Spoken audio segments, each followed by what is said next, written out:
Roman emperor who pursued absolute power and demanded honors as a god. Gaius Caesar Augustus Germanicus, known as Caligula, was one of the 9 children of Germanicus and Agrippina. His father, a favorite of the Roman people, gained fame as a talented military commander. The family was close-knit and happy. The bold and determined Agrippina constantly accompanied her husband on military campaigns. She was a true granddaughter of Augustus. Tacitus wrote about her. Never content with a modest lot, she eagerly sought power and was consumed by masculine ambitions, free from female weaknesses. Caligula was raised among soldiers. Even his nickname Caligula, that means little boot, was given to him by the troops as he wore a specially made military uniform tailored for him. However, the family's happiness was short-lived. When Gaius was only 9 years old, Germanicus was killed and Agrippina was exiled from Rome by Emperor Tiberius. Speaking of Germanicus' death, the Roman historian Suetonius claimed the glory of the deceased and the regret over his loss were magnified by the horrors of the following years. And everyone quite rightly believed that the ferocity Tiberius soon unleashed had previously been restrained only out of respect and fear for Germanicus. From 31 AD, when Caligula turned 19, Tiberius kept him at his court on Capri. Observing him, the intelligent and insightful emperor often predicted Caligula lives to the ruin of himself and everyone, and he is a snake being nurtured for the Roman people and the whole world.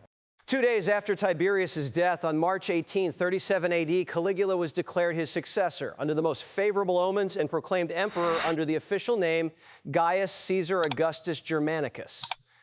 The people of Rome rejoiced, remembering his father, who was loved and respected, and associated Caligula with hopes of alleviating the tyranny of Tiberius.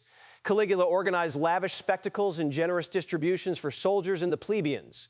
The rejoicing was so great that in less than 3 months, more than 160,000 animals were sacrificed as offerings to the gods, wrote Suetonius. Caligula promised the people to govern in harmony with the Senate and under its guidance. He restored the right of the popular assemblies to elect magistrates, paid the praetorians money bequeathed by Livia and appropriated by Tiberius. Caligula revived magnificent circus performances and regular food distributions to the people, returned to exiles, and punished supporters of Tiberius. But this could not last long. Caligula quickly squandered the immense inheritance of the frugal Tiberius, nearly 3 billion sesterces. His unjustified extravagance led him to introduce numerous new taxes. The young emperor resorted to confiscations as a means to replenish the state treasury. Caligula, exhausted and impoverished, engaged in robbery, resorting to the most insidious accusations, auctions, and taxes. Truly, there was no person so lowly or destitute whom he did not strive to impoverish, wrote Suetonius. He forced wealthy Romans to name him as their heir in wills, and then, accusing them of treason, executed them and seized their inheritance. Caligula ordered the killings of those he deemed undesirable and wealthy, even without the pretense of legal proceedings. In 39 AD, he issued an edict declaring his hostility to the Senate and refusal to cooperate with it. The Principate began to transform into an overt monarchy. Let them hate so long as they fear, Caligula loved to say.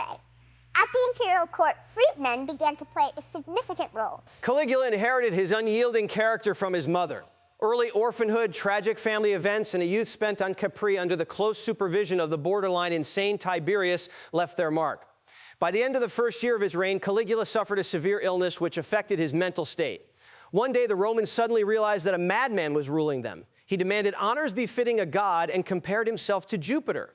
Imagining himself a divine being on earth, he conversed with Jupiter Capitolinus. Learning that the inhabitants of Jerusalem refused to erect his statue in the temple of Yahweh, he ordered harsh reprisals against the disobedient. When senators refused to comply with his will, he threatened to make his favorite horse, Incitatus, a consul.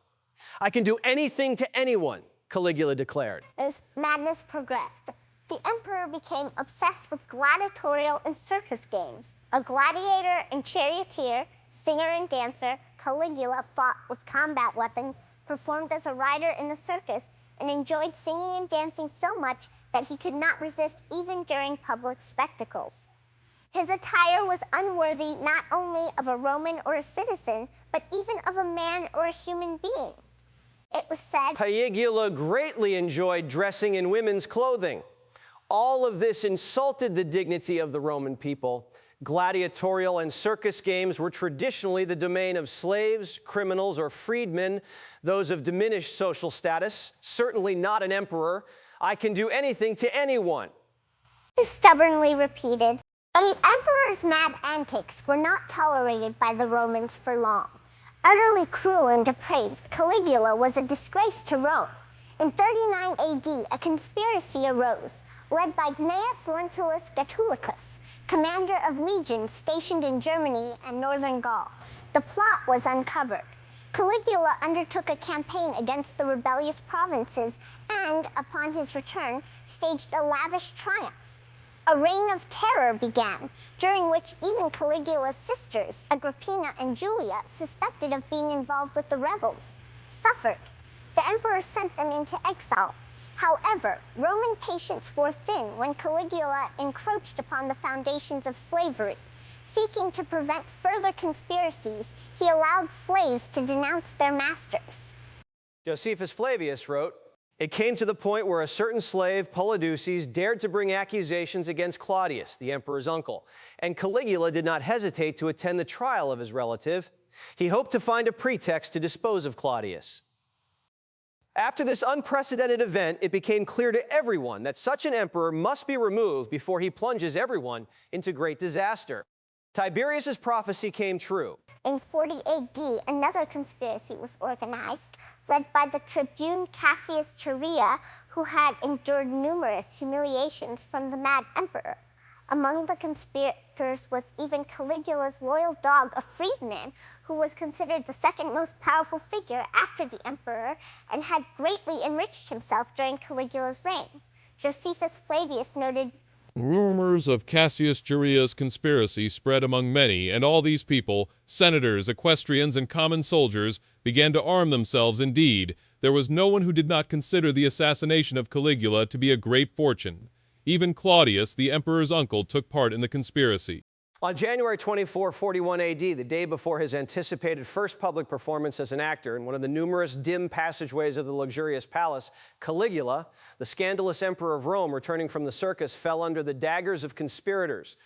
Suetonius wrote, "Such were those times that even the news of Caligula's assassination was not immediately believed. People suspected that he had invented and spread rumors of his murder to find out what the public thought of him.